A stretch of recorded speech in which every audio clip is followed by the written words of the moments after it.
Cat Quest. Yeah. Cat Quest. I I always forget. I imagine people.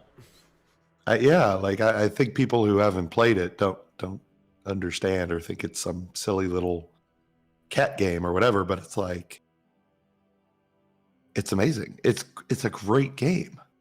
It's basically an action RPG. Oh yeah, I'm sure it is. You Great. know, Like I've seen gameplay of it. And you've talked about it a lot. It's just between the name and the style of it, you can put it right in front of me, and I'll still forget like 10 minutes later that it exists. Yeah, yeah. It's one of those games like Fantasy Life, and even for me, like Animal Crossing, where it's like, yeah, until I played them, it just didn't. Yeah, it just Yeah. I didn't remember them. It never made an impression. But then when you play it, it's like, this game is amazing. This is a great game. Yeah. I mean, it has some interesting parallels with like Dark Souls. Interestingly enough. Although not nearly as challenging, but there is like a roll mechanic. Yeah, and we could talk more about that as we get into it, but I would like to open up the show. Welcome to Game Central Junction, everyone. As always, I'm your host, Metal, and joining me is my co-host, Marsupial Gamer. If at any point in time you enjoy the show while you're here, please like it, follow it, whatever you got to do, and whatever program you're watching it on, share it out with somebody else who might like it, grow the audience. And if you want to go one step beyond, you can always give a donation to streamlabs.com/vomitoriumlive. If there's a message about it, I will read it out on the show. Or next time, if you're too late. But with that said, how you feeling today? Great. I got my gamer drink right here. And Similar. I forget. Same company, Pepsi. Oh yeah. Very good. Actually, the first soda I was had on in 2 weeks. Cool. Yeah, I worked from home one day last week. I think I was like sick over the weekend or something, and decided I should just work from home on Monday, even though I felt better. I didn't want to get anyone else sick. And in our daily meeting, I was drinking one of these, and I just took a sip or whatever. And one of the guys on the team texted me. Was like, "Oh, you're a gamer, aren't you?" I was like, "Yeah, how'd you know?" I saw the Mountain Dew. But yeah. So I'm doing fine. Back when I was in college, I used to down Mountain Dew like it was nothing. Yeah, I just have the little ones, and I have like one really maybe every other week or so, because it's so much sugar. I try to keep that out, but today's the day. Yeah. Having my one Mountain Dew. Well, I guess before we get into any of the... I'm doing fine. I'm eating, which is always a good thing. I always feel better when I'm eating. Cool. I hope everybody does. Very good. But as we open up, Fizchozo does have a question that I don't know if I can actually answer, but we'll acknowledge the question anyway. What is the best persuasion system in a video game? I don't know. I mean, I've played a lot of games where you have, like, the ability to persuade people, and I don't think any of them have been good. Is that what he means? Like, that's what I'm thinking they mean. The player is trying to persuade other people to do something, or... I don't know. Like, the only satisfying ones I've ever played are games like Fallout or even the older Baldur's Gate were like this too. I haven't played 3, but I'm assuming it's the same. Where it's pretty much just a stat check. Like, you raise your stat and it gives you an option, and because your stat meets it, you can do this option that you wouldn't have been able to otherwise, and then you persuade the enemy. That's the only one that's ever been satisfying to me. I guess maybe there's a charisma check. Yeah, like a charisma check, basically. All right, speechcraft.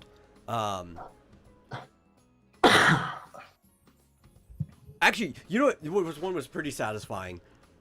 I was playing that the Hoyoverse game, Tears of Themis, right?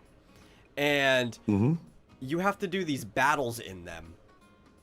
And it's the weirdest thing, because the game is mostly an Ace Attorney game, right? Like Phoenix Wright, where you're going around collecting evidence. There will be a trial at the end because you're playing a lawyer. But in between, they have to give you other battles for the missions to keep it interesting, other than just a trial. And it's like a card collecting game. You're collecting the husbandos in the game, and they function as cards. And when you have the debate, the guy will, like, as an attack, throw out an argument, and then you have to throw, like, one of your cards at the argument to counter it. Like, that's kind of fun, at least. I don't think it's actually very persuading. You're kind of just, like, berating their argument away, but it's fun. If you had more mini games for persuasion, that would be cool. Like, even Genshin's got a pretty cool trial thing where you have to, like, solve it. But most games, it's just, like, stat check.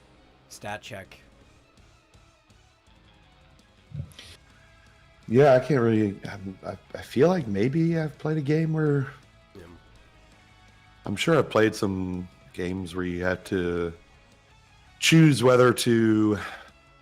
Well, like some old D&D games used to have, like, basically just a multiple choice.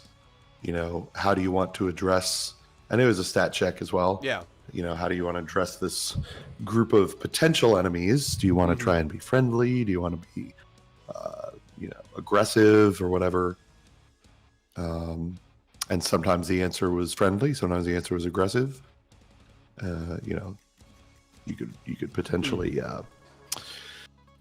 get an enemy to back down rather than attack you or whatever. But that reminds me of a really good one. Yeah. Right. Have you ever played any of the Mega 10 games, the Megami Tensei? I don't think so. No. Okay, so in especially after the current part of the series, Shin Megami Tensei, right? What you do is you can recruit demons to be on your, or you have to recruit demons to be on your party, because it's kind of like a monster collecting game. And to recruit them, like, you could still kill them normally to level up the ones you already have, but you actually have to engage in, like, rapport with the demon, and you have to, like, learn what each of the demons like. It almost like a riddle solving situation to convince them to join your team. So you're like, oh, this guy is kind of a tsundere, right? So you actually kind of have to let him bully you a bit to get on, or you might have, like, the opposite where they need to be bullied a bit before you get them on, and there's just, like, you have to, like, learn the personalities of each and every demon. That one's a pretty cool one. Yeah, it sounds like a more complex version of, like, Dragon Quest Monsters. Yeah. Or some of the older. I think there was a Final Fantasy Legend 2, maybe 1, or maybe all 3 of the originals. You had to recruit monsters to your team. It's been a while. In the original one, you can. Basically, the original Final Fantasy Legend is everybody's kind of like a mercenary. So if a member of your team dies, you have to go back to the guild headquarters and, like, buy a new person. But if the person you recruited was a monster and you fed them the meat of the monster in the field, you could actually change what monster they were. Yeah. It would evolve. Did they have that in the original Final Fantasy Legend, or was that? Yeah, in that the was the second very one? first Final Fantasy Legend. Okay. Yeah, I couldn't remember. And all of your characters I feel like basically they die on you. Yeah, I feel like they focused more on that in the second and maybe the third one. But I don't remember. It's been so long. Speaking of games that used to be called Final Fantasy but weren't, have you seen the new Mana game? Is it Mana? Well, to be fair, the first Mana game was a Final Fantasy game as a spin-off. Okay. And then they Final decided Fantasy it was going to be Adventure? Yeah. The name literally translates to Sword of Legend, Final Fantasy, Another Story, which Gaiden you can say is an adventure, but it literally means side story. And then they just decided it's going to be its own series from that point forward, instead of mixing it with Final Fantasy. But no, I did not see. I didn't notice there was a new trailer out. That's one of the few games that are coming out right now that I'm super excited for. You haven't seen the trailer? I haven't seen anything about it in well over a month. Well, the trailer, it is only in Japan, so that might be why you haven't seen it. But it's really great. It's touching. It's basically like a retrospective of the entire Mana series. Well, I'm gonna blame the YouTube algorithm because I am subscribed to Square Enix JP, so YouTube. Show me the things I actually want to see. Indeed. Well, it's I saw it on Niche Gamer. Mm-hmm.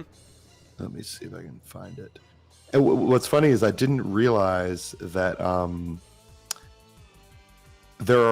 this is only the 5th mainline game in the series, and there are, I believe, 4 side.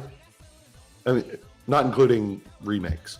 Yeah. I'm trying to think. Right. So you have all the other ones are Sword of Mana, which is the same game as Final Fantasy Adventure. So the first one, Secret, Trials.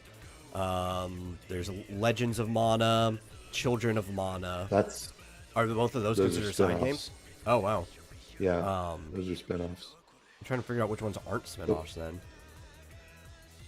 You got it right, I think. Yeah, Sword, Secret, Trials. Those are the first 3. Mm-hmm. You want me to tell you the 4th one? Yeah. Dawn of Mana on the PS2. Yeah, I remember Dawn of Mana. Only been released on the PS2. Other side or spin-offs. Circle of Mana is a spin-off. Rise of Mana. And Echoes, which is a mobile gacha game. I've played Echoes. We've talked about it on this show when it came out. Well, not this show. Back when they were still one show. But I'm surprised they consider the other stuff spin-offs, right? Because if you're actually talking about like the timeline, Legend of Mana and Children of Mana are considered part of the timeline. Yeah, but they have very different gameplay. Yeah. Apparently. That doesn't stop mainline Final Fantasy games from being mainline Final Fantasy games. Well, according to Square Enix and the Wikipedia, because I looked it up, they're considered spin-offs. Well, that's my argument here is with Square Enix. I'm like, why are you doing this with one game series, but all of a sudden, like, oh yeah, Final Fantasy 12, we're going to change the way Final Fantasy plays. It's still 12, right? Yeah, or whatever, 13, 1, 2, and 3. There were. I guess they were similar. But, action game. Yeah. And 2 X of our and X games are MMOs. Is X2? That seemed like a bit of an odd. It's a turn-based RPG though. Just the big thing about it is it's a heavy job systems game.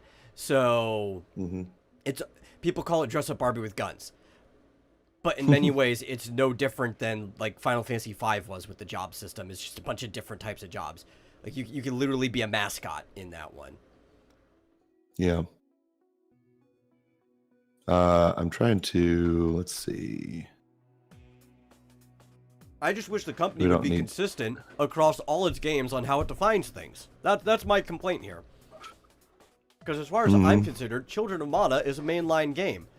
It follows in the descent of the Mana tree, like all the other games do, and just because the combat's slightly different, it doesn't make any sense that it's considered a spin-off if you're just going to do the same shit with Final Fantasy. Yeah. Let me see. Mana series. Let's see what the definitive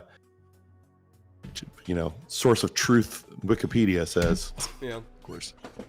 Which one did you say? The Children or Legend? Children of Mana was for the DS.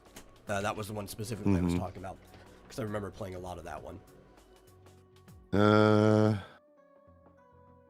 Children of Mana is an action RPG with randomly generated dungeons. Maybe that's why they call it. Which is one of my favorite things about it. And was developed by Next Entertainment. Maybe that's why That they don't might call be it why. a mainline. Yeah. Yeah. I don't know. But yeah, Final Fantasy Adventure, or what was it originally called? Or what was the remake called? Oh, Sword of Mana. Sword of Mana. Then Secret of Mana, then Trials, then Dawn. Anyway, the point is, Visions of Mana is coming out this year. I don't see a release date, but it says 2024 in both Japan and the US. And if you're interested, this is actually on the Square Enix American YouTube. Yeah, no, YouTube's not showing me the stuff I want to see. Oh. But I turned off the audio. I just need to change the filters real quick. That's it. All good? Yeah. Oh, it's showing this. Oh, wait. Let me. Yeah, that's like a timeline going on here. Yeah, 1991, I guess, is when the original came out. Yes, it was a Game Boy. But yeah, yeah, I remember I had it on the Game Boy. I love Final Fantasy so much, and I got it. I guess you said it was a legitimate spin-off of Final Yeah, Fantasy. because it has Moogles in it. Yeah. I remember I never beat it, but I got really, really far. I played it for a long time, and I've been replaying it recently. I think I got stuck somewhere. Couldn't figure out how to get any farther. But it was kind of interesting game because obviously it was their attempt at making like a Legend of Zelda Final Fantasy game, which kind of carries over into the fact that all of them are action RPGs going forward. But the funny part about it is, even though like all the maps and stuff, they're very squared off Legend of Zelda style maps. The you had the girl following you around the whole time after you like rescue her, and she's like circling back and forth around you, and it's always funny to see the sprite that doesn't necessarily map onto the squares. She's just kind of flowing between them. Yeah. Now, why did the Secret of Mana looks a lot like Chrono Trigger, right? Seemed like it did.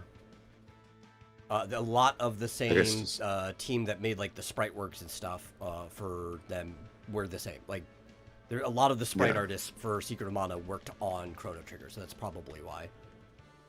So I guess this was the. They did show some of the other games. Yeah. But they're mainly focusing on the 4, apparently, mainline ones. Yeah, I'm guessing they're just considering something a spin-off if it's made by another studio, even if they hired them to I guess. Yeah. So I guess it's been a while since the 4th one came out. Yes. And there's a reason for that. The series creator passed away like over a decade ago. Interesting. Yeah. So they only have done remakes and like mobile games since then. There's like a really old like Nokia mobile game that came out years ago.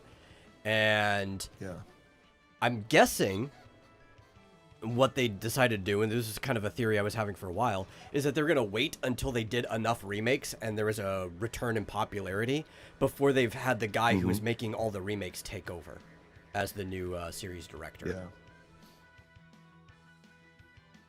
I guess so. The only one that they haven't remade or remastered is that 4th one, Dawn of Mana, on PS2. Yeah, they've even remastered Legend of Mana, and that's apparently not even a mainline game. Yeah, they did. They sure did. But I'm In fact, I own it on the Switch, not even realizing that it wasn't. I mean, I guess it's fine. It's a perfectly good game, but not realizing it wasn't one of the main 4. So, I do think Customizable that skills. considering them as spin-off for stuff is arbitrary, though. Especially playing Echoes of Mana, and they build out the timeline for you in that game. All of those spin-offs are still part of the main timeline. There's no, like, deviation or anything. Yeah. You're still missing information if you don't play them. Nothing new or old for Square. Like, Kingdom Hearts, there's technically no such thing as a spin-off game. Yeah. And there's like a million of them with weird, wacky names.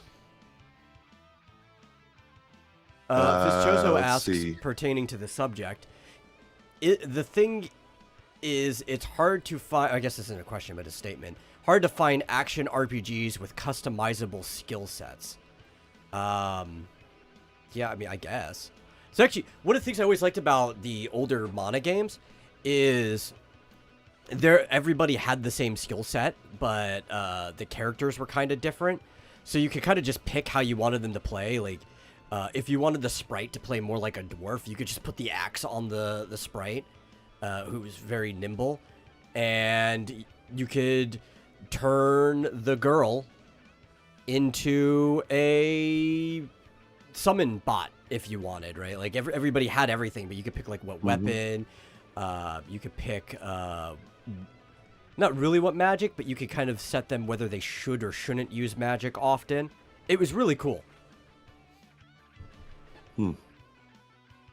What's funny is I was looking at, after I saw that, I started to look up the series a little bit more, and they did, they remade the original Final Fantasy Adventure as Sword of Mana on the Game Boy Advance. Yeah, it was the first time. And apparently did not get very good reviews, but Adventures of Mana, which was the second remake, apparently is very, very good, but it's only on iOS, Android, and PlayStation Vita. So I'm like, well, if I ever wanted to play the series, I'd probably prefer to play that one. But just go play the original. Play it on iOS. You probably have a collection of Mana. Just go play the original. I do have it. Yeah, I have it on Switch as well. Yeah. Yep. But I like playing remakes when they're good. I thought the the Dragon Quest remake,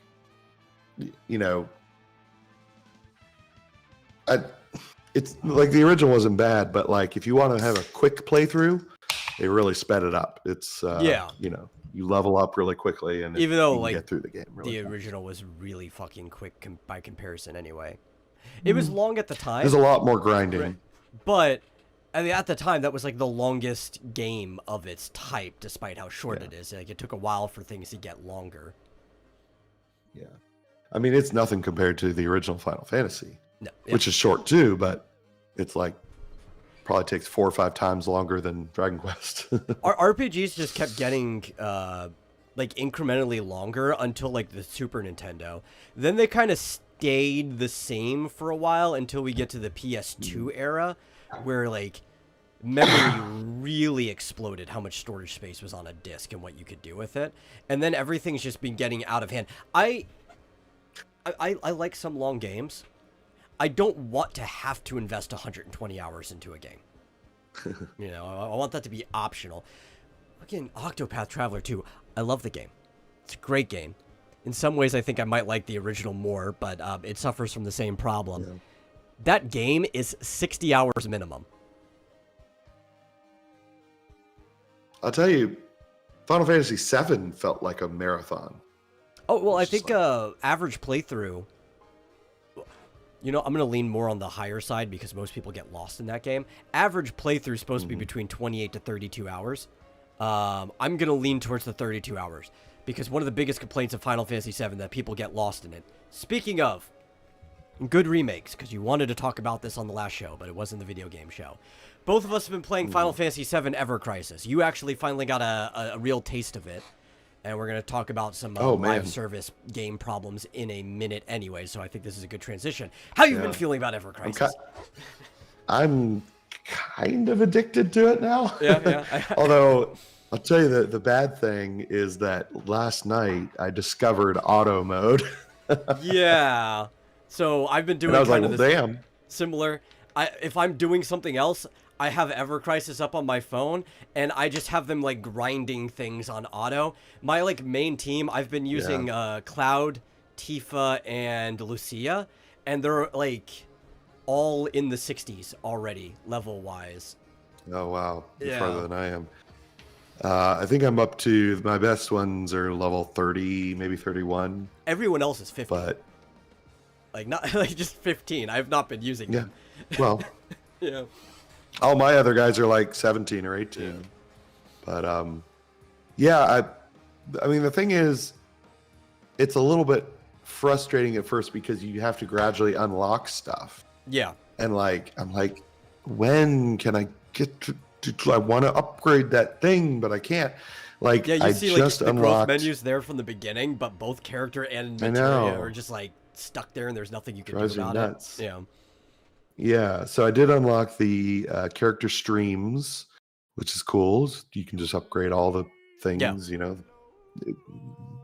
hit points and whatever it is, physical, magical, Oh, I still don't even everything. have the Esper stream unlocked yet. And I'm a lot farther than I don't you. even know what that is yet. So you in the growth menu, Yeah, right? There's character and there's Espers. Like I don't have any of the summons stream unlocked. I don't think it actually shows espers at the beginning. Like at least There's where just two menus that are just like sitting there from the very beginning in the growth menu, but they're both locked. Oh, I was thinking of the other menu, Yeah. whatever the weapon upgrade The one. enhance, yeah. Enhance, yeah. Yeah. You're right. It's been sitting there locked, yeah. But I just unlocked the ability to enhance materia, but I still can't uncap their levels. So they're all of my materia are at level 5 because I can't get them any past. All mine are low because it's my own fault. I could be grinding it. I just don't grind the stuff I need to unlock to uncap the materials and everything. Like I can't. I need to grind weapon the upgrade materials for weapons. And I'm like, I can. I have so many stamina potions. I never need to use them, and Oh, I'm out. my inventory is completely full. So I've got like 100 stamina potions in my gift box that I can't even get. Oh, well, you actually have to use them. But yeah, right. Here's my thing. I've been grinding, but like, I guess not as much as you. Yeah, because I'm basically out of stamina potions at this point. How? Well, like I said, I've got 3 characters that are in the 60s, and of those 3 characters, basically I'm their gonna do entire that. character growth stream is basically full. Like Yeah. that team's power is over 100,000 right now. Wow. Yeah. Yeah, I just broke 30,000. Anyway, if anybody doesn't know what the hell we're talking about, I just realized Final Fantasy Ever Crisis is a gacha game, right? Yes. And it's based on Final Fantasy VII and other related games. It's the original Ever Crisis. Final Fantasy VII timeline, right? So it's not remake, rebirth, and all that stuff. So in it, you have the original Final Fantasy VII, you have Crisis Core, and you have the First Soldier Crisis right Core. now. And the First Soldier was Is that what that is? Yeah, you have a recent game that was a battle royale that didn't hit off really well, and even then nobody paid attention to the story in the battle royale. Yeah. So since they killed that service, they repurposed the story into this game, which I love how they did it, because they gave newer versions of the Final Fantasy VII style overworld models, like the little chibis, for all 3 stories. So even though Crisis Core never looked like that, you've got like this FF7 style for Crisis Core. That's fine. It's really fun. They're also bringing in other things, like that old kind of Nokia phone game with where Tifa's dressed like the cowgirl, like she was back in the day, and the Turks are the playable characters. You play as like Sniper and Pistol, the ones who are named after the guns they use. That one is apparently being added in. It's a really old Japanese phone game. That, Those aren't. They're not in there yet. No. They're also adding... I'm trying to remember. Advent Children is apparently going to be getting a playable mode. So it's the first time you'll ever get to play Advent Children. That's pretty cool. And Yeah, you they mentioned that last time. might be adding things like Dirge of Cerberus and stuff in the future too, which I like. It kind of sucks that it's a service game. This is like one of the few things where like I as much as I love gacha games, I wish this was just like a single player game, because the two of the things that really upset me about it is A, we've got no overworld. And I love running around the overworld. At least we still have random encounters. That's cool. But B, I don't get to play things in the order I want to play them in, right? So this is the problem about being a story, mission-based game. You play through, like, all of Chapter 1 of Final Fantasy VII. Then you have to play through all of Chapter 2 of Crisis Core, or all of Chapter 1 of Crisis Core, and then all of Chapter 1 of the First Soldier, and you have to jump around these things. I just want to play through a story all the way through. I would have started with First Soldier, because it's the only one I haven't played through before. Well, like, you can play the other things, but they're going to be like, I noticed that I had several options, but if I went into one of the ones that they didn't want you to do, it's way too high a level. You have to, like, level your characters. It may have opened up already, but at least through the initial part, you have to play them in order, right? Like, if you try to click on the next one, it'll say, will become available after beating Chapter 1 of First Soldier. Yeah. Yeah, but once you've beaten, like, Chapter 1 of all 3, I think they all open up, but it's like, if you try to do one of the ones other than the next one they want you to, I was like, I tried to go into the Zack chapter, I guess the Crisis Core one, and it was impossible. It was like, oh, I need to level up Zack before I can do that. So, I don't know. Yeah, I get your meaning. I think part of it is that I just fucking hate tutorials, right? And I understand they need to be there because most people are retarded, right? Most people are average, but people are lazy. They don't want to have to figure things out on their own. That's the real thing. Yeah. And if you don't have a tutorial, you'll just lose a large portion of the audience. But I fucking hate tutorials. Like, I just want to throw them out. The middle ground should be, there should be an option, like a toggle at the beginning of every game as to whether you want to use a tutorial or not. Right? Like, just let me skip it if I want to skip it. Especially like these heavy menuing gacha games, I just want to explore all the menus on my own. Just let me unlock things right away. If I don't have the materials to use it, that's fine. I'll figure out that I don't have the materials to use it. And when I get the materials, I'll figure out to go back to it later. Let the people who want to explore, and let the people who want the guided tour have the guided tour. I kind of like when you unlock a new ability to upgrade something, like, it doesn't take that long to just have it explain. Click here, then click here, then click here. You know, it takes like 10, 15 seconds. If it was like, okay, I got it. I'd be better. I'd be better, like, more off. I would be fine if it was a prompt. If it was just like, hey, you could go to this menu now, and then dismiss the prompt. I cannot stand the whole, my whole screen goes black except for the one spot you want me to click. Like, that just infuriates me when that happens in a game. I got you. Yeah. It's a little annoying. I'm not as bothered by it as you, just because I'm not familiar with gacha games. So I'm like, I've been stuck different in things for the last, I think, decade and a half now, because that's how long I've been playing these, like, mobile games and gacha games. And I tell you, Mobius Final Fantasy, made by the same director as this game, one of my favorite games I've ever played, but it took me like 45 minutes to get through the initial tutorial, and by the time I was done, I put the game down for a month. I didn't even know it was going to become one of my favorite games because of just how much the tutorial infuriated me. Yeah, jeez. Yeah. Well, I have noticed that when you set it to auto, like, it's weird because most games, like, where you have the option of auto, it's like, well, the auto does okay, but you can actually do a lot better if you play it yourself. Yeah. In this case, it's the opposite for me, because it's able to shift between offense and defense super fast and know exactly when to do it, and, you know, all the situations. So it actually gets higher scores when I set it to auto than when I do Oh it no, manually. I can get a higher score than the auto can, but yeah, Oh yeah. you have to be on that shit if you want to do better. That's why you also have semi, What? right, which lets you have some input into it too. Yeah. Yeah, I was doing semi for the most part. What is manual? Like you have to manually choose every attack?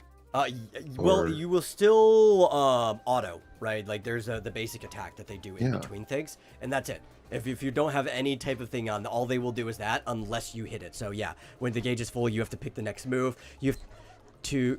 The characters are still on auto. The ones who you don't currently have are still on like a semi-auto. So you can switch between the characters, Yeah. but they will still kind of do things on their own anyway. But the offense and defense, you have to also manually completely switch on your own. Maybe I was on manual because Yeah. I was doing all that before, and then I wasn't even looking at the corner, and then I looked at it later and it said semi. And I was like, wait, what's manual? Because I thought I was doing everything, so maybe I tapped it by accident. Yeah, I don't yeah. know. And Because usually limit breaks. I was always are switching. Always manual, no matter what. I noticed that. Yeah, even with auto hunt, you have to do that yourself. I'm totally not playing right now. Shifty eyes. Yeah. Taps limit break.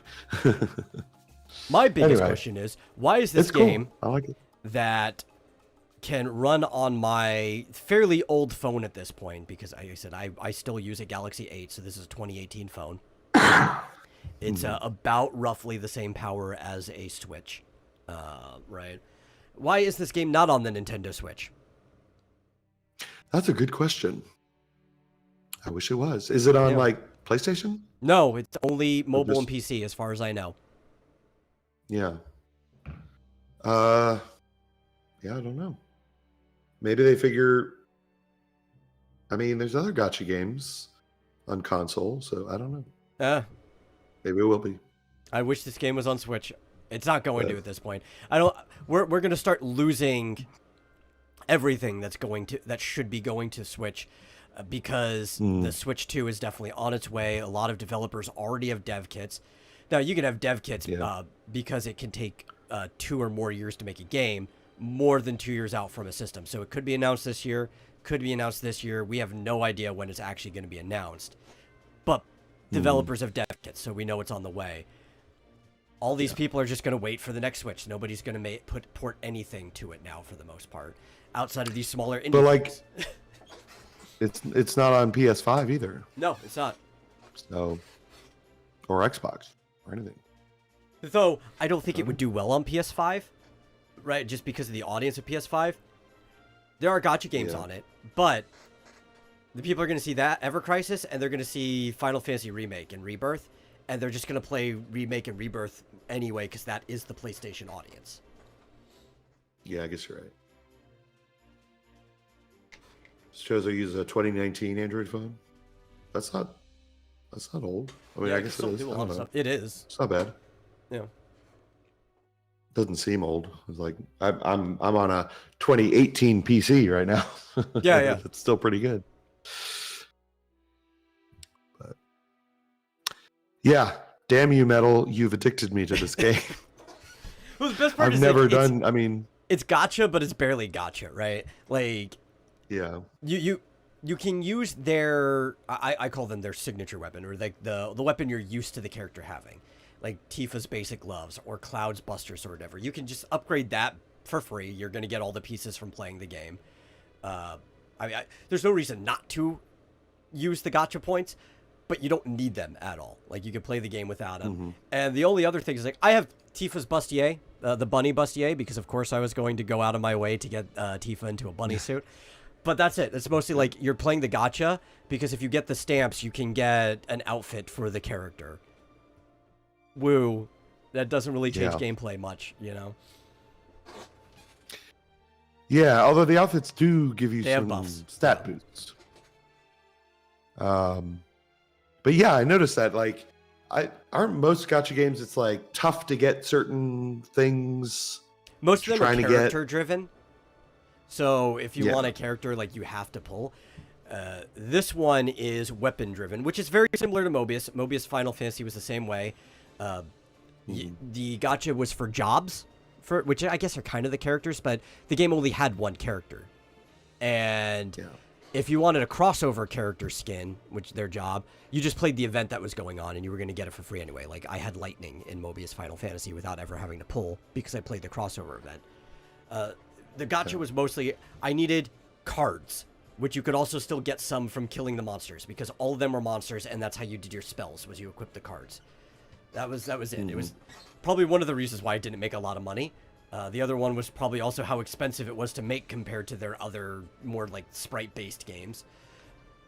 But this is very much in the same vein. They're just dropping weapons for characters. And if you want a different weapon, which gives you different stats or playstyle, you got to pull for it.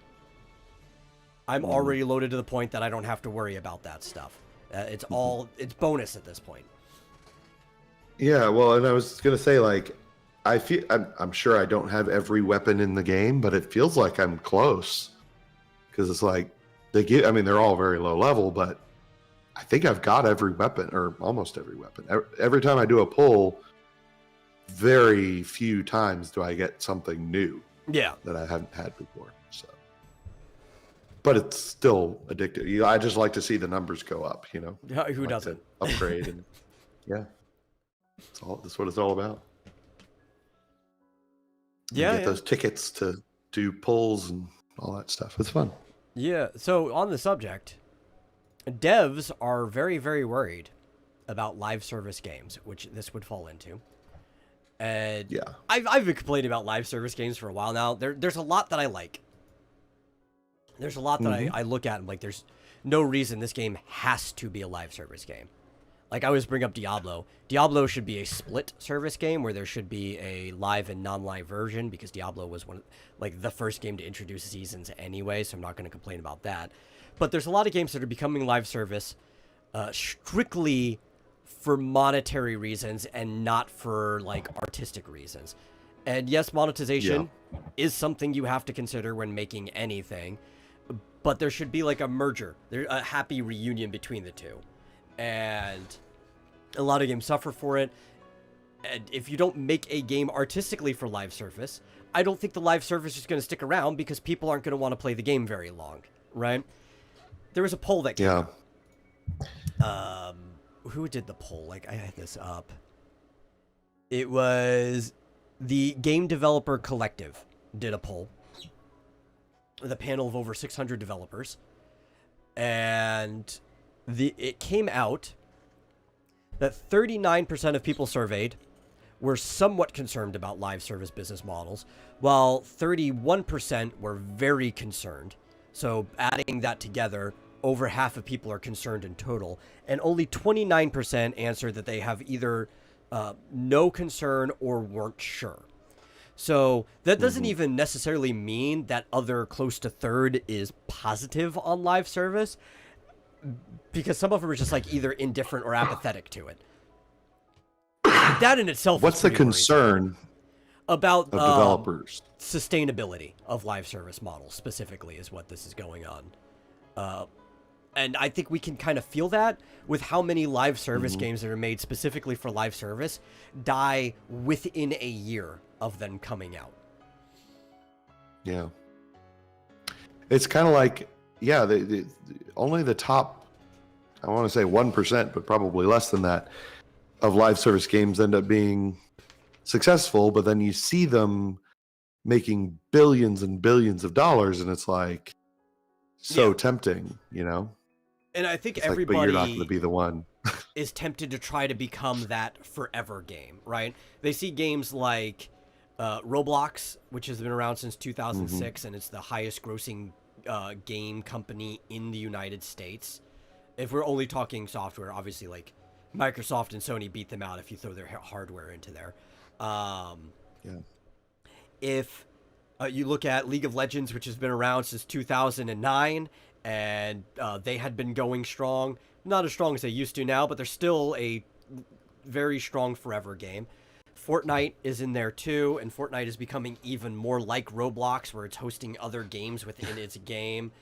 You can play Rock Band Yeah. basically in Fortnite now if you don't even want to do the shooter. And Minecraft has even transitioned into a forever game with microtransactions and private servers and stuff. So people look at that and they're like, we need to become a forever game. But their games aren't really built to be these type of games. And also most of them aren't even good, right? It's like they make a game, Yeah. they gut the game because it was going to be something else, and they turn it into this live service model, and the game is worth off for it. Yeah, Fizz Chozo, sometimes within a month, they die. Mm-hmm. And then you got games like Stardew Valley, where every upgrade is free forever, and it's been around for like what 6, 7, 8 years. I feel like maybe 6 or 7, and it's fantastic, and it still sells. There's no microtransactions. It's great. Make all the games like that. But that one was particularly inspired. It's going to be hard to replicate that kind of success too. I get it, but. Yeah, and then you have games like the Hoyo games are kind of forever games, right? Even though Honkai Impact 3rd came to an end on its first story, they're like, okay, well, the game's still continuing. Here's part 2. Here's another story that continues after the first one ends, right? These games are very successful and they keep going on. But most games can't be that. And most games would actually be better off if they did more like the Stardew or whatever. Or even focused on replayability. I think a $60 game that you can finish within like Stardew. You finish within like 10 hours or even up to a week, and you could come back months later and play it again. Infinitely more value than a game you can never finish, right? Mm-hmm. So we've got other opinions in this survey too. That was the initial question on the poll. Then they went even deeper. And so while many developers had mild or moderate concern, when they asked further questions, 63% said they were worried about players losing interest in the game, which is a very fair thing to be worried about. And 62 were concerned about competition from other games. That's another big problem. So if you are a just standalone, feature-complete game like Elden Ring, you don't actually worry about competition from other games because people can pick up your game at any time once they're finished with what they're doing and eventually play it, right? Yes, you want that launch window, but some of the people will still buy it if they're playing something else because they're like, okay, I can't play it at launch, but it's still sitting on my shelf and I can play it later. But when you're dealing with these live service games, all of them are so time demanding that you can only play maybe 4 or 5 if you're casual, right? If you're really hardcore into it, at most you could probably play 2 or 3, but you're probably playing 1 or 2 hardcore. And that's you're thankful for the in-game stamina system because it restricts how much you can play at a time, so you can play more than one game. Everybody's making these live service games. You can't play them all. You literally just do not have the time to play them all because you'll never be caught up. Yeah, even going back to World of Warcraft, I've literally never, not once for 1 second, have I ever had a character at the highest level that you could have at any time from the very beginning. Yeah. It was like, I didn't have a level 60 character until the level cap had been raised like at least 2 times. And MMOs were the original now. problem with the live service things. It's like, let's say you did have a capped character. Because I don't have time. Right? And everybody's making their own MMO. You really can only play like 1 MMO. Memaybe you could play 2 if you play them kind of casually and you've got a friend group that are playing them. But like you can really only focus on 1 MMO. And that's why they compete. Like I've been having a lot of fun with Seasons of Discovery, Vanilla WoW. Yeah. But to be perfectly honest, I haven't played it in a week. And do you know why? Because of Final Fantasy Ever Crisis. Yeah. It's like, I can't play 2. Maybe I'll get back to it. But it's like, I don't have time to play more than 1 at a time. I know, it's an issue. Definitely can't pick up something else. No way. So, I hear you. So competition is one of their biggest concerns from developers. There are. I mean, oh, what are you gonna question? Well, I was just gonna say, yeah, like you said, with a single player offline game, it's like once you've bought it, kind of who cares if you play it or not? Like the developers, like, well, good, thanks for buying it. They got the money, and you're like, I'll eventually get to it. But yeah, but with these games, their entire business model is you have to continue to play it, or else There's a lot of revenue dries FOMO, up. right? Fear of missing out. Well, they create that to try and Yeah. get you to play, because if you don't, then you won't be interested in continuing to pay.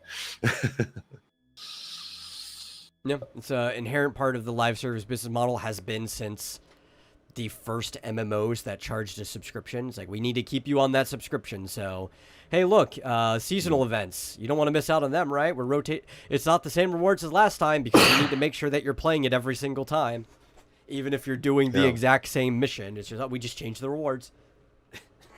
Mm-hmm. Yeah, and that always drove me crazy about Warcraft. Was like, oh, I might have wanted to do some of the end game content from, Frozen Throne, but I missed it, the first time around, because when they come out with the next expansion, it's like, well, it's still there, but nobody's doing it, and it's not new, and I don't know. I think sometimes they turn off aspects of it. It's like, well, it's done. I can't do it ever again.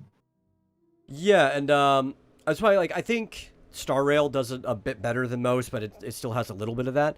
There will be a FOMO set of rewards. Like, you have to do it now to get these things. But the bulk of the rewards, you could go back and play any event that happened anytime, which I think is cool.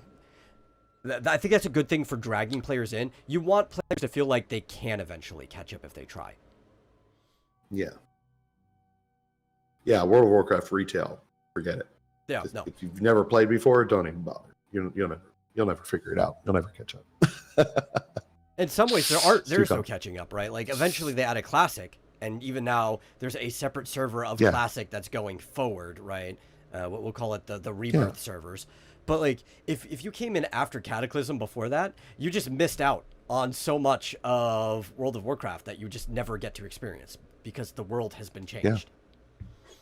Yeah, forget it. That's why I'm a little worried that they're going ahead and upgrading from Frozen Throne to Cataclysm in a few months. It's like, no, that server's dead. Frozen Throne's going to be gone. Right. Like, well, I've played it a little bit. But no. I'm just saying, like, that server's going to be dead. There'll be some people who never played Cataclysm that want to play it for the first time. But the same problem with Cataclysm and how Cataclysm nearly killed World of Warcraft the first time that it came out, it's going to happen again to that server. So, yeah. I don't know why. It's crazy. Unless they end up opening up a new Frozen Throne server, I don't know. It's weird. Yeah. So I don't want to get off on that tangent forever, but of the people surveyed, 35% of the surveyors, just give some context on what of these 600 developers are, indicated that they considered their most recent game to be a live service title. So a little over a third of all the people who were surveyed consider that their most recent thing they did was live service. So this is a fair group of people to get a mix of concerns whether you work on live service or not. And 10% of these developers said that they're not already working on a live service game and that they expected their studio would shift into that direction.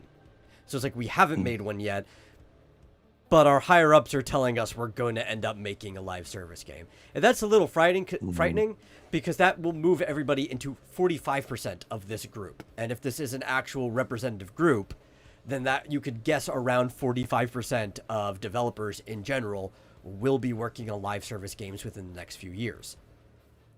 That's almost half. I don't think almost half of our games need to be live service games. That's not healthy for the industry. Yeah. You know what else drives me nuts? Is you play like Don't Starve, right? I have. I don't play it frequently, but I've played it before. Yeah, like there's the single player Don't Starve, which I played for hours, hundreds of hours. And then there's Don't Starve Together. And that's the one that they're constantly updating and adding new stuff to. And I'm like, when is that cool feature coming to the single player one? Never. Because, Well, I think it's because they want you playing They consider Don't Starve Together the definitive version of the game. I guess. Yeah. I guess so. Because you can play Don't Starve Together by yourself. Yeah, yeah. be fair. Like they just consider that is the new version of the game because it has basically I the guess original so. Don't Starve in it. Like I don't think I ever purchased Don't Starve Together, but I have it. I think it was one of those cases where because I Yeah. own the original, they just gave me the upgraded version for free. I think so too. But they've got microtransactions in there. Yeah, of course. Do you know what GMT is talking about? Look at the difference between Hollow Knight when it launched and Oh, now. well, because it's earlier when you brought up Stardew and how it gets all of the upgrades. Oh. Like Hollow Knight, a lot of these games, the devs just support anyway because the game keeps selling, so they can afford to still work on the game. They don't necessarily Yeah. need a live service to continue supporting the game. I see. Yeah, that was just another example to throw on top of the Stardew, which thanks for bringing that up, Yeah, JMT. man. Yeah. And I have bought Stardew Valley 3 times, I think, on 3 different platforms. Yeah. One of my favorite games that I've bought multiple times never gets an update after it went 3D, but that's fine. I'll still keep buying it because it's a good game. And that's Cave Story. Cave Story functionally is a dead game. Like, you play it, you buy it, it's the same game, basically since Cave Story Plus, because the 3D Cave Story is just Cave Story Plus, but in 3D. So it's like, that's good, you know? I like dead games. Dead games are fun. I could just play them anytime, not missing out on anything. Continue to support really good dead games. Maybe the developer will make a new game in the future that you can play because they're still getting money. Yeah, don't waste your time complaining about new woke games or whatever. Just play the old Yeah, ones. There's a go back and play Cave Story. million of them. I know so many people who've never played Cave Story. It is like one of the most quintessential indie games. Like I think Stardew has taken over that spot, but for a really long time, like Cave Story was the indie game, and it was hard for anybody to beat it just because how long it had been running around on the internet. Mm-hmm. But it's still so good. It's on every platform. Like you could just pick your platform of choice and just buy Cave Story Plus. You know, that's so you would recommend that game? Yeah, have you never played Cave Story? I have never played it. It Okay. has been on my Steam wish list though. It is a Metroidvania Forever. game where the physics are more like Mega Man. And at a certain point, the boss fights do become a bullet hell, but it's a fun game. I highly, highly recommend Cave Story. I would put it up there as one of the greatest independent developed games of all time. And it's got multiple endings. Okay, Cave Story Plus. Is that like a upgraded? The original version? Cave Story was I think donationware, where it was functionally free. You could get it off of the website, but people tipped because that's how the internet was back then. Cave Story Plus was when it was officially ported and released to services like consoles, Steam, and that's been the version of the game since. So anybody who's been officially supporting Cave Story has been buying Cave Story Plus. And then there's Cave Story 3D on the 3DS, which there are physical copies of. If you want to play Cave Story 3D on 3DS, you don't have to worry about the eShop. It at no point ever had a day one download. The game is complete in the box. You can also play it that way. I haven't. I've got 6 copies of Cave Story. That's good. Yeah, it looks like it was originally a 320 by 240. No, it's tiny. I guess a retro game, and now the Cave Story Plus has upgraded HD graphics. But like, if you like Metroidvania games, which I know you do, if you like games with like quirky characters, lots of upgrade and enhancements, interesting boss fights and stuff, Cave Story is the way to go. It is an excellent experience. Cool. I thought for some reason the way it looked, I thought it was more like Terraria, like a base building game. No. No, okay. I'll It's try very it. very floaty physics, like I said. So it's a Metroidvania, but it feels a bit more like Mega Man because you know how like floaty Mega Man's physics are. Yeah. Cool. Well, thanks for letting me know. Yeah. Because there's so many So it's people been who sitting never there, and played I'm like, nah. Yeah. I guess I just didn't really know what it was about. You know what you should do? You should stream your first experience playing Cave Story. I would love to see it. Oh yeah. Maybe I will.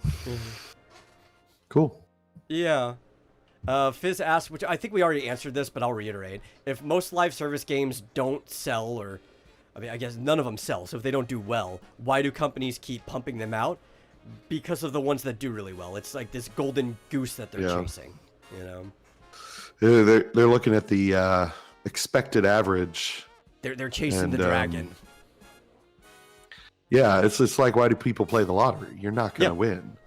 But if you did, it would be $100 million. If you were the next Genshin Impact or Honkai Star Rail. Yeah. And you somehow pumped out $145 million in a single month. Plus, I would imagine that most, I don't know about most, but a good portion of live service games at least make back their original investment. Maybe? Yeah, so that's why a lot of them, the average is they last a year, right? Now, that's because there's so many that we don't see, right, that end up disappearing too. But if you make back your original principle, then you could probably last a year. The real question is, are you getting enough to sustain the model? And that's what the biggest concern of this poll was sustainability. And what's the point of developing a game that could potentially be a forever game? A game where you know you're not getting the end of the story within that year if it's not sustainable. You're better off just spending 2 years developing a game that people can just play all the way through and purchase. Mm-hmm. Yeah. So, we do have two other topics to burn through. Okay. One of them is Pokemon Go, which this little thing might just be fast. But apparently, Niantic, which we all know the reasons why, has decided they would rather you be ugly. Right? Obviously, the girl characters are the more annoying ones. I think of one of my 2 accounts, one of them was a girl character, because who doesn't like looking at pretty things? They've completely destroyed the feminine form altogether, but all of the characters look ugly. Even the updated male models look just as ugly as the updated female models. They've given you the ability to be overweight if you want to. All the faces look basically disgusting, like somebody hit them with a shovel. They don't look as cute and like anime as they did before. And basically, the game's trash. I've never really liked Pokemon Go. I played at the beginning, but I could see why people liked it.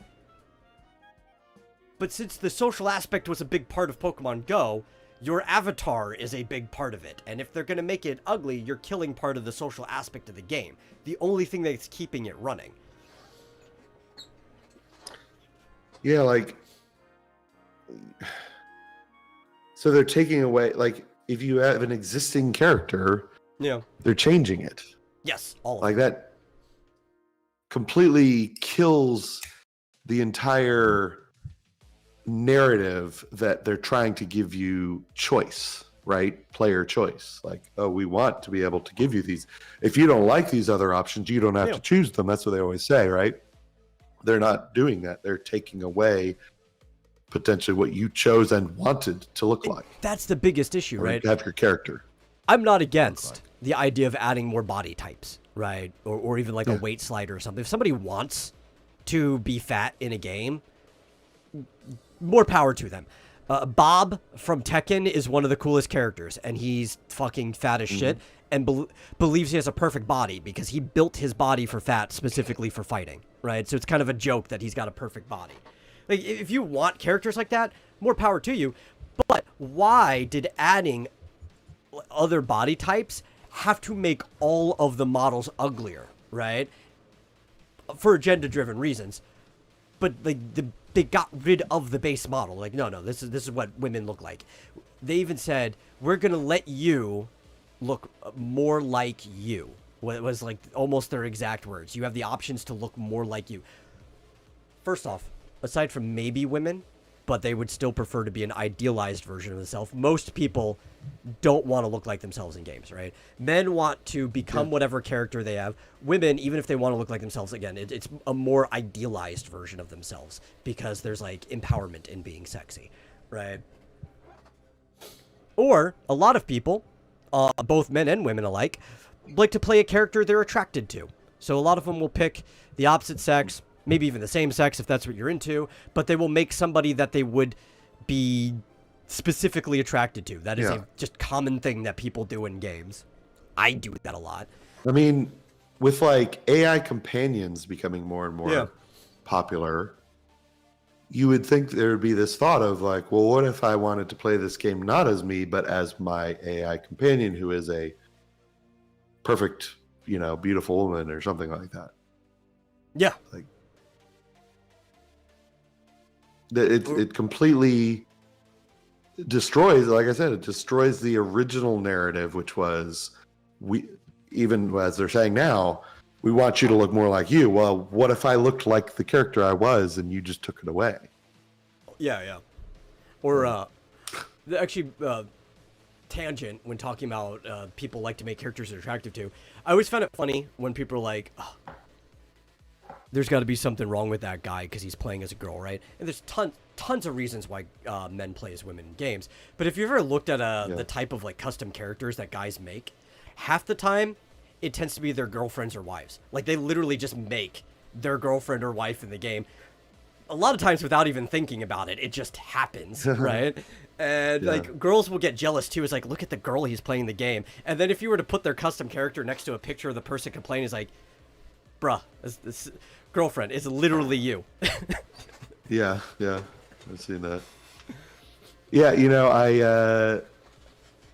I do make blonde-haired, blue-eyed girls a lot in games when I have the option, and it's totally conscious. It's not a subconscious thing.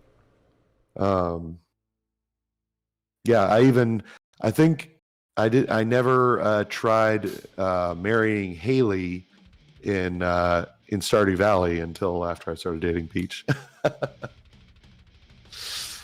Although, well, I think the real reason is because Haley, while she actually would be a fairly decent partner, is kind of a basic bitch. So, like...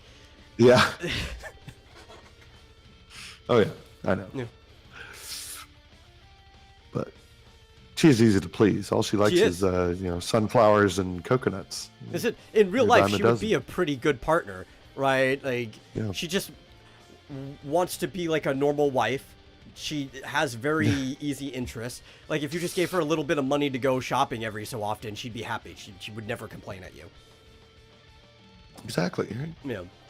By the way, in my latest playthrough, I married Leah. Oh, but she hates pizza. There shall be no pizza in my house, ever. She likes salad, which, I mean, I like eating salad, but I don't want it as, like, a main entree. She also likes stir-fry. Yeah, stir-fry's fine. The Honda Civic of wives. Yeah. Who, Haley or Leah? I think Haley is the Honda Civic of wives. It's like the basic bitch of cars is the Honda Civic. I don't know. Haley's more like I don't know. What's a flashy looking car that's, I don't know, always has to be in the shop. No. Haley. Anyway. Not a Rolls Royce because again she's easy to please. She's kind of like an Oldsmobile, right? Like one of the older, nicer Oldsmobile. Like you always have to repair it, but you could get your hands on it, and despite having to repair it, it's easy to repair. So it's gonna last you for like a really long time. Yeah.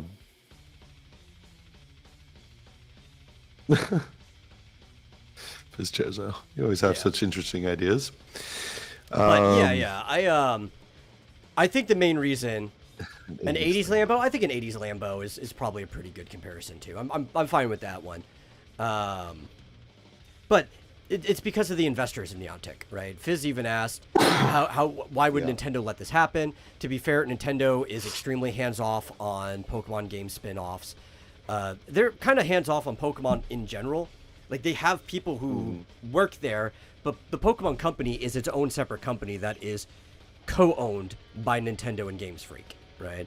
And technically Creatures Inc., but Creatures Inc. is yet another company on top of that that's co-owned by Nintendo and Games Freak. So that's still ultimately 50-50 between the two companies.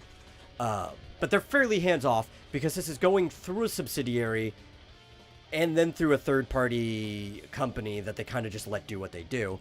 But even then, Pokemon Company is getting pretty stupid with this stuff. They recently put out, like, DEI hiring ads within, like, the last couple months or so. So I'm honestly not surprised.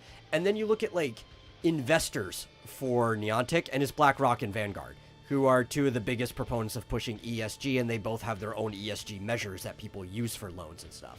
There's no surprise that they made them beat their characters with an ugly stick. How do they own everything? I don't even get that. They have a lot of money. I mean, what was the other thing that we've recently found out that they owned? I know they're involved with a lot of these kind of like initiative things, like Sweet Baby Inc. and Gamers X and stuff like that. I'm trying to remember, because the thing is, they're involved in like everything. Oh, I know. It was. Is it called Games Workshop? Yes, they are also involved in Games Workshop. They are both the two Warhammer biggest 40K. investors. Yeah. And they're like, oh, yeah, we're going to make this male-only group have women in it now. Yeah, the Custodes. Why? Is their way of policing so that there's not true female Space Marines, but this still, to a degree, ends up making female Space Marines? It's really stupid. Yeah. I wasn't originally going to bring it up. I've never once really talked about Warhammer on this show. And the reason for that is because Warhammer was a lost cause before I even started the first version of the Vomitorium back in like 2015. It's gone. There's no saving it. We've even kind of stopped talking about D&D, even though we were talking about it before, because D&D at this point is also a lost cause. Yes, the Custodes are more powerful than Space Marines. It's just gone. Don't invest money in Warhammer, people out there. Just don't at all. It's gone. Go play other things. And I was serious. I said on Twitter a couple times that I'm going to try 3D printing, one of their figurines and see how it comes out. Yeah. Because I'm not above selling bootlegged 3D printed Warhammer figurines to undercut them if people are interested. Yeah, if I ever finish the X Dynamis Chaos tabletop RPG, maybe I'll make a war simulator like Warhammer, like that type of tabletop game to go with it too. Well, we just need to start creating alternatives. That's everything. Just needs alternatives. There's some other alternatives to those type of games that are already out there. I'm not as big on the tabletop strategy games as I am on the RPGs, so I can't really tell you the alternatives to Warhammer, but they're out there. I would say BattleTech, but and some of these mech things, but those things are going down the same pipeline as well. But if somebody else knows, they could totally just recommend them. We have a tabletop RPG chat in the Discord. Go recommend it there. I would love to actually engage more in it instead of just people dropping their links all the time. Actually, I had to complain about this in the Discord. Let me bring this up real quick, right? General chat. I don't mind the occasional link. General chat's not for links. Not just our Discord. I mean, literally any Discord. I don't know why people don't get this through their head. Unless the server specifically tells you that general chat is for links, or they just don't have many channels. It's like that Discord only has a general chat. Don't put links in general chat, okay? I went through and I added even more topics, more categories to cover the type of stuff that we put on this show, and we've always had the bulletin board. If you want to drop a link, go and put it where it belongs. maybe people actually have a conversation on that link. Don't just drop it in general chat. There. Mini rant over. Yeah, whenever you renamed content sharing to shilling area. So whenever I had a link, I always I always do put it in the formerly content sharing channel. Yeah, yeah. And apparently that was appropriate. Yeah. Or I've changed it now because since we have a bunch of other things, if something was like a video game trailer or something, I've been dropping it in video games anyway. So I figured just to move content sharing straight to shilling as a main thing. So if people have personal links or their friends' links or something, they could put it there. But if you're going to shill something that falls in the other categories, I'm not going to complain. Like if you have a comic Kickstarter and you put it in the comics and books section, I'm really not going to complain. Just as long as things are in their appropriate places. It is actually one of the very few rules in the server. If you go read the rules, I think it's like rule number 3 or 4, is to put things in the channel they belong in.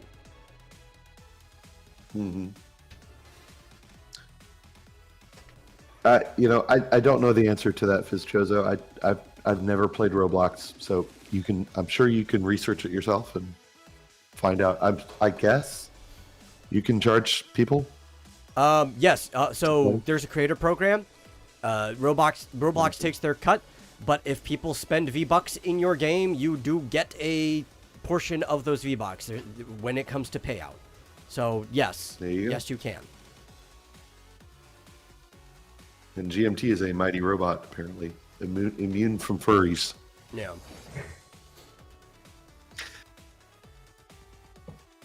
Well, is it time to get on this other topic? We have the very last topic, which honestly could have taken up the most time, but whatever. Nintendo Indie World Showcase just happened, like, what was it, yesterday, I think? I didn't even know it was coming on. I was mowing the lawn while it was on. Oh. I do have it queued up to one of the interesting ones. Let me fix that real quick. You have other ones that you'd rather watch. Okay. There we go. You want to watch this? Oops. Yeah, we can. Oh. No, you just lost it. Mean to do that. Sorry. I don't know if you wanted the sound on or not. But TMNT Splintered Fate is apparently a roguelike. I guess I could turn this on a little bit. Which I like this idea. It's a roguelike beat 'em up game. I really like roguelikes. I like games that, like we were talking about, replayability as opposed to live service. But there aren't really any roguelikes that are beat 'em ups, right? There's some that are, I guess you would put them in the general beat 'em up category, like the Diablo style things. Hades falls in that generalized category of beat 'em up, hack and slash. But it's a single player. Yeah. When you think of a beat 'em up game, you think of at least having 2 to 4 players, right? Like you want a 2-player game, 4 players preferred, but 2-player at the minimum. And there really just aren't any roguelike beat 'em up games. And now we have one. Yeah. That's kind of exciting.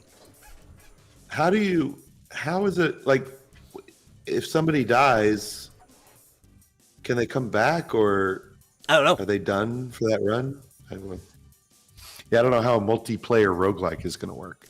They could do it like Isaac. So in the Binding of Isaac, which it's had multiplayer for a while now, if you beat the floor, all the characters come back on the next floor. So if you set it up like each thing is a stage, like how arcade games have stage and old beat 'em ups did, if you beat the stage and they come back, that would make sense, right? So you just have to make sure one of the players of your team is competent enough to finish the boss or whatever. Yeah. Well, cool. I like the colors. It's very. I do too. It's very flashy. Neon. Reminds me of the old arcade games. Yeah, it kind of reminds me of that Double Dragon Neon game. Yeah. It's definitely a Diablo-esque style game. I mean, we look at the isometric movement. So you still put it in the same category as Hades, but like Hades doesn't have multiplayer. So this is fun. I would like an actual, like, traditional 2.5D beat 'em up, like River City Girls style. That was a roguelike. That would be fun. I think I would enjoy that even more. But this is fine. Like I could see myself playing this. Yeah. I was just actually looking at River City Girls because I was looking up some stuff on Way Forward, and I'll explain. We'll explain why later. Oh yes. They're very exciting news when it comes to Way Forward and a partnership that's going on. Yeah. Did you want to look at that? Was that in the showcase? Next. 'Cause It was. That's not indie, so that's kind of weird, but Yes, it is. Well, I mean, Way Forward is considered indie. Way Forward is not an I would indie think. company. Way Forward is at It's not? least single A.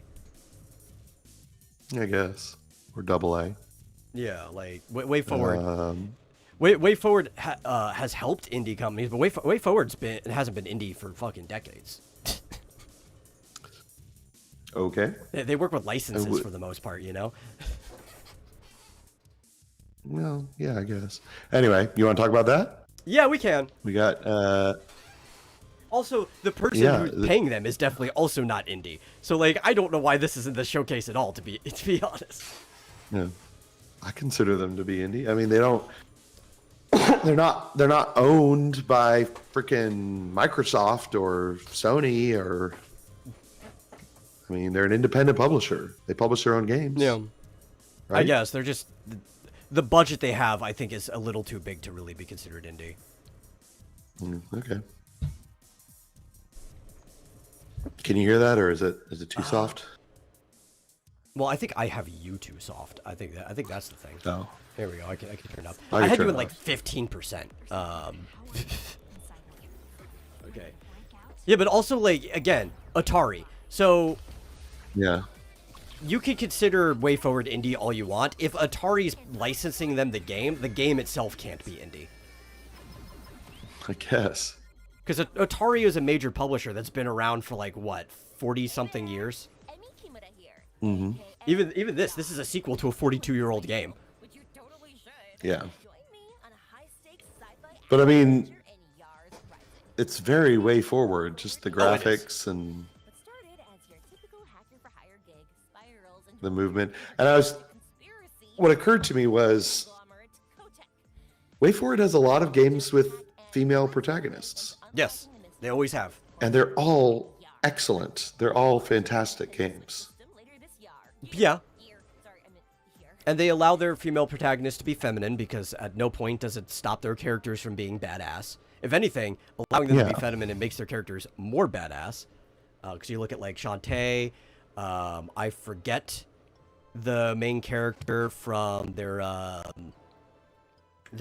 drill game, or the Mighty Switch Force or whatever. I forget her name, but she has a great design. It's just kind of Yeah. like their wheelhouse. Yeah, it's so cool. I like her outfit. Of course, I am partial to midriff. Same. But yeah. So I mean, there's only been one other game in this quote unquote series, right? Which is so weird, right? Because like the original Which game was- was Yar's Revenge, which makes it sound Yeah. like it's a sequel to something. Yeah. And plus, it was like you're just in a spaceship, Mhm. I guess, fighting space insects, kind of. Yeah. But I Well, guess mean, the even, idea like, is- the thing that they just showed on screen was a lot of the gameplay of the Yeah. original. It was very much like Yeah. an Asteroids style game. Yeah. So was she supposed to be the pilot of that ship? I guess. Or something? I guess. we'll Right? They find have out more about all the lore. room in the world to expand the lore of this game that had like nothing to it. Yeah. It was just a little action Atari game with pixels that big. Yeah. I appreciate that in the Um, trailer they showed the original Atari game is part of the gameplay mechanics. Well, I don't know that was the original game, was it? Well, it's part of it. I mean, it looked similar. I don't know It's if like an I'll find it updated again. part of it, yeah. Yeah. But I remember there was maybe there were different scenarios in the game, but I remember at one point you're like shooting through a shield, right, to get into this to shoot the bad guy or something. Unless I'm thinking of Tron, I don't know. At any rate, I don't know what this game is, I don't either. but I thought the graphics looked cute. I think But the one pretty much all the games in this showcase, at least they looked stylish, and I like that. There wasn't like an ugly game in here. Yeah, I have not had a chance to like watch this all through from beginning to end, but the few things that I've seen have been more impressive to me than a lot of other indie showcases. The one that you remember just the showed last was one. called Refined Self, the personality game. This one is Oh, yeah. Anton Blast. I remember the last indie showcase they did. I was uniquely unimpressed. I was just like, it's like the worst one they'd ever done. Yeah, there's like one or 'Cause two interesting things, and a lot of stuff were almost like repeats of things we already knew about. Yeah, and like games were about like people talking, Yeah. walking simulators. I'm like, what the hell? This is so bad. Yeah, Anton Blast looks fun because Pizza Tower now has competition for games inspired by Wario Land specifically 4, which was such a great game that there needs to be more games inspired by Wario Land 4. Yeah, that did look pretty. This is fun. Europa, right? Yeah. Yeah. The game kind beautiful. of looks fun. I don't know if I want to get into it because I don't know if I want to play another Breath of the Wild like expansive world game. But I might. Is that what this is? It looks like yeah. I think was that one of the ones that have a playable demo right now? I'm looking. Which games? I don't know. Ones that you could try right now are Little Kitty Big City, Yars Rising, I think, or is that the? No, that's the total showcase. Let me go back. So you could play Anton Blast now. That one has a demo. Cat Quest 3 has a demo. Europa does have a playable demo right now. That's one of the ones that does. Sticky Business and Stitch. So ignore the first two I said. But you can try Europa right now. I might try that one. Just because I can't demo it. Yeah. And that will have to sell me on whether I actually want to play it or not. It looks like there's some puzzles and stuff. That It's looks very neat. puzzle heavy. Yeah. It also looks like it is very discovery heavy. You're looking through the ruins of an old civilization. Yeah. Well, let's get to the one I'm excited about. Super excited about. And there is a demo also available for this. Yes. And that is Cat Quest. Cat Quest 3. Most people think about one Tron or another every once in a while. Yeah. So yeah, this looks cool. The graphics look so much better than the first two. This is one we were talking about this earlier. Like, this is a game that if you haven't played Cat Quest 1 or 2 before, you don't know how good it is. You don't understand. I always have to bring these things to people's attention because it's like, oh yeah, it's some game about a cat or whatever. It's not interesting, not particularly memorable. Yeah. But you just gotta play it. It's an action RPG, and it can get surprisingly deep. As I was saying earlier, it has some aspects of there's co-op. That's cool. Sort of aspects of Dark Souls. Yeah. In that, there's some similar mechanics rolling to get out of the way of things, and it can be you can kind of make it as easy or as difficult as you want because you can do lots of grinding and raise levels and make it easy. Or you can kind of go for the hard stuff and see how see if you can do it. But I did want to at least point out that this is one I'm excited about, and I've downloaded it. I haven't played the demo yet, but I've got it downloaded on the Switch. So it looks like you can do some ship battles too. That's new, and it's very funny. Be prepared for 1,000,001 cat puns if you like that sort of thing. Fizz asks, I noticed there are no photorealistic games set in prairie grasslands. How come? That, first off, isn't true. There are plenty of photorealistic games set like that. what was it, Horizon. You spend more of your time in the prairies than you do anywhere else in the game. But part of that could be that a lot of studios see that environment and they're like, this looks boring if we just make it photorealistic. Right? Like, highly saturated. We gotta make the player actually feel like they're in a fun environment. So that's probably more to it. To be fair, I don't really like playing photorealistic games for the most part. If I want photorealism, I'll go step outside. Yeah, I'm not crazy about the graphics lately outside. Yeah. I find, you know, I'm happier with the Switch graphics than I am with the outside graphics. Does it have better cat puns than DBZ abridged? Game trying to ask. Well, it's a pretty low bar there, so probably. Probably, yeah. Yeah, actually, I wonder if let me see. So in the first two, when you wander around, like there's names of places on the ground. Yeah. Like here it says Star Rune, and most of them are cat puns. I'm just curious to see if Light Mouse is a lighthouse called Light Mouse. Orion Rune. Apparently, there's runes in this game. But Yeah. anyway,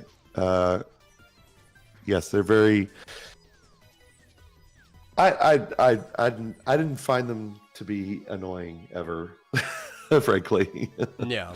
The cat puns just keep coming and coming. But speaking of cats, I thought this was cute. You said this one has a demo as well. No, I Little was kitty reading the kitty. wrong list. This was not on the list of the demos.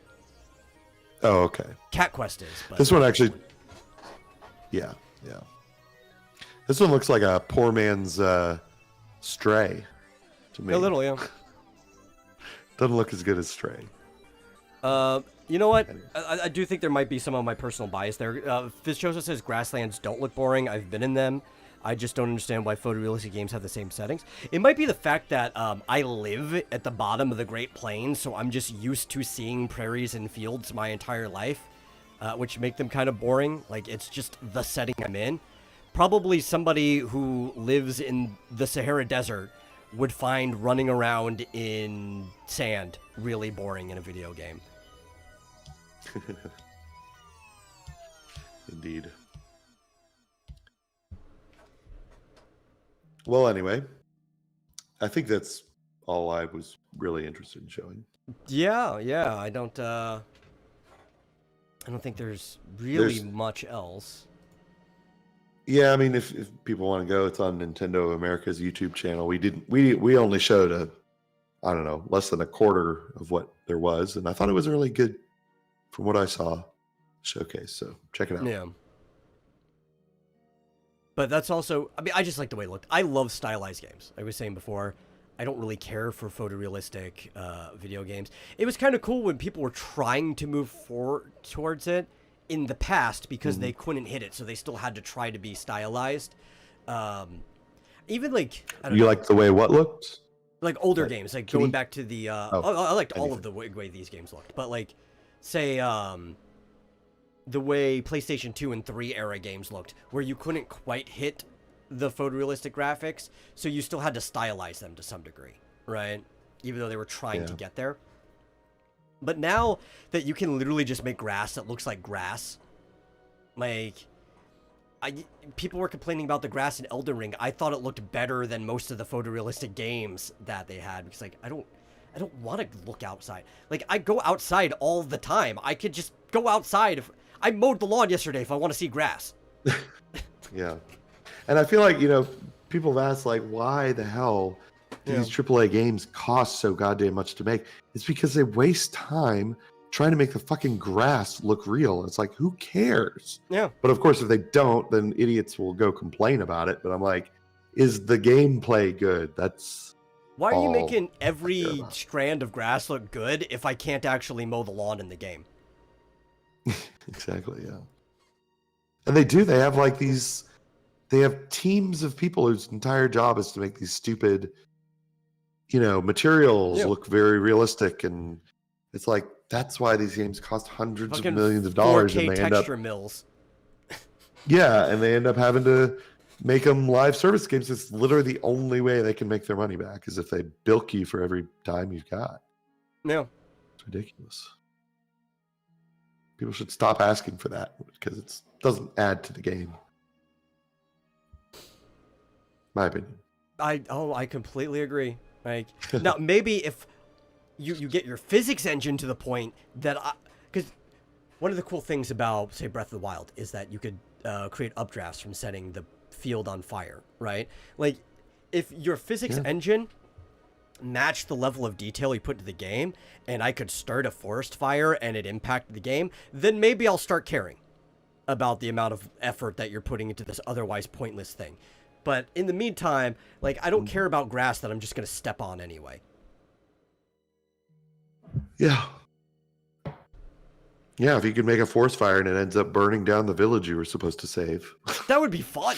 And that and that actually has an impact on the story or whatever, but whatever. I'm happy with stylized games or just cartoony. Same. But I think, like, the physics engine matters way more than the actual, like, game. It's like the way the game looks. There's like a minimum threshold of how games look, but like why are people not trying to pump out their physics engine as much as they used to?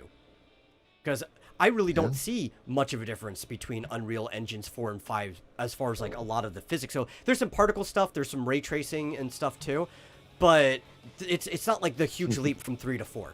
3 to 4 was a huge leap in the game's physics. Yes, there is a lawnmower simulator game. I actually I've played it for many hours, actually. It's quite relaxing. It's kind of fun. And I think it's fun for me because I don't have a lawn. Oh, yeah. My lawn fucking sucks. Oh, God, it took so long to mow the lawn. It's because the yard is completely uneven, and our lawnmower is old and busted as shit. So it takes way longer to mow it than it should, and it's the wheels are getting stuck in divots and stuff that I can't even fix. Because if I try to fix it, the dog's just gonna go dig it back out immediately. I don't even want to think about playing a game where I have to mow a lawn. In case you're interested, Lawn Mowing Simulator on Steam is 70% off right now. You can buy it for $6. But I think that's the big problem, right? They haven't focused on physics as it pertains to gameplay in so long because of their hyper focus on graphics. So every time they do add new physics to their engines, it's stuff like, we have ray tracing now, so light physics are better, or like in some games it could be cool, sound physics are better, so like you have echolocation, or you have a proper reverb, distance between people and call. That could be good in some games, but in a lot of games it just doesn't actually matter, because most games I can play on mute and it doesn't make a difference. And they're adding all these like QOL physics updates, but nothing that actually dramatically changes gameplay. Yeah. Doesn't Mass Effect, isn't that what Fitzgerald was talking about? Isn't there a game called Mass Effect where you can change the mass of things? Mass Effect has nothing to do with changing the mass of things. Oh, I've never played it. No. It's called Mass Effect because you are functionally using the same type of like effect that a black hole has with mass for like their drives and some of the moves in the game. It's like singularity based technology. Well, there is a game called I think it's called Liminal. Is that it? Super Liminal is the one where you get to resize things based on how far away it is. Yeah. It's a puzzle game, but if you want to change the size of, I don't know why that's a requirement for what kind of game you want to play, but check out Super Liminal.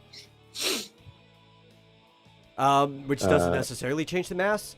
I think it's almost like Ant-Man physics, because you could just pick it up where it just kind of everything's the same weight regardless. But it is size-based puzzles. So sometimes you need to like change the size of something so you can get on top of something else or whatever. Yeah. Change weight. Yeah, I don't know. Play 6 Vs. Changes the gravity so that you're going up the direction. Down. I love that. Dude, V is such a fun game. Yeah. It's I know a that's challenging not what game he's too. talking about either, but Yeah. Yeah. It's But, like the original Super Meat Boy, right? Isn't that where Super I Meat do Boy think it's got older its gameplay than from? Super Meat Boy, but yeah. It Yeah, is, that's what I it's mean. pretty old. I think it would be It's similar between gameplay. Cave Story and Meat Boy. I didn't realize it was that new, but I guess so. Or maybe you're also forgetting how old Cave Story is, because the Cave Story is like a mid-aughts game. Yeah. Yeah, I guess because VVV looks like it was made in the 80s. Yeah, it looks like it, but indie PC game. Yeah, I don't know if it shows a. We're not a games encyclopedia here, unfortunately. No. He always comes in here challenging us with like the craziest question of games that I can't even be certain whether they do or don't already exist. Right? There's thousands of games out there. I don't know all of them. I don't know if it's possible for a single person to know every game. That's you know. I don't know what KSP is. Do you know what GMG's talking about? KSP. Trying to think. Is there a game? KSP. Kerbal Space Program. Oh, Kerbal Space Program. That must be it. Yeah. No, that's not what I was thinking of, but yeah. That's a good game. Anyway. But that's it. Well, thanks for chatting and watching, guys. If you enjoyed the show, please, like I said, share it out with people. Same schedule every single week. If you're on YouTube, you can go to our channel. You can hit the little notify. I do put the stuff at least a week early. I used to do it a month early. I might go back to doing that, but you can be like, hey, I'm interested in the game show. I click the notification on that, or I'm interested in the TV movies show. I click on that. If you're on Twitch, you can find the schedule in the schedule bar on the main page. Yeah, so share us out. If you really like the show, consider giving a donation to streamlabs.com/vomitoriumlive. Really helps us out. And we'll see you guys. It's Monday for Super Serial Showtime. Yep. See you then.